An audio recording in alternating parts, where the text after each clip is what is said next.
আসসালামু আলাইকুম বন্ধুরা, আজকে আমি বেগুন আর পাবদা মাছ দিয়ে ঝোল বানাবো। চলো শুরু করা যাক। এখানে আমি 7 পিস মাছ নিয়েছি, নুন আর হলুদ দিয়ে মাখিয়ে নেব।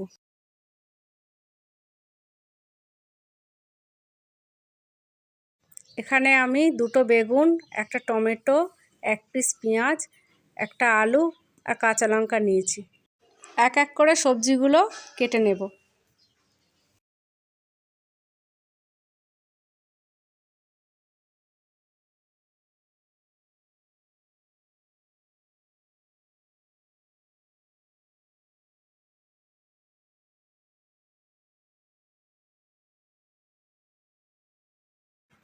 কড়াইতে তেল দিয়ে দিলাম, আলুগুলো ভেজে নেব। সামান্য একটু নুন আর হলুদ দিয়ে দিচ্ছি।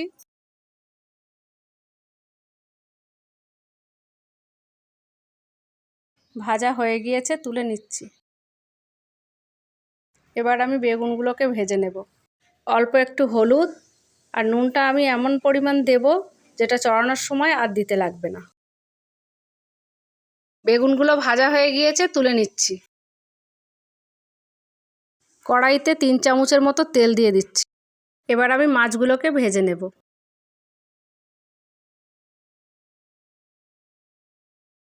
মাছ ভাজা হয়ে গিয়েছে, তুলে নিচ্ছি। মাছ ভাজা তেলেই আমি পেঁয়াজ আর লঙ্কা দিয়ে দিলাম। এবার আমি টমেটো দিয়ে দেব। সামান্য একটু পানি দিয়ে দিচ্ছি। হাফ চামচ হলুদের গুঁড়া, 1 চামচ মরিচের গুঁড়া, হাফ চামচ লঙ্কার গুঁড়া, হাফ চামচ আদা রসুন বাটা।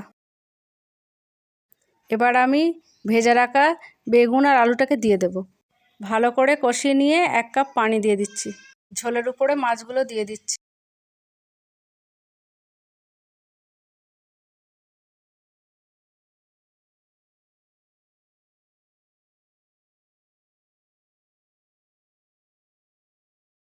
পাঁচ মিনিটের জন্য ঢাকনা বন্ধ করে রেখে দেব।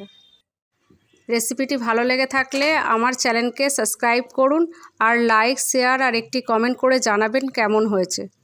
আল্লাহ হাফেজ।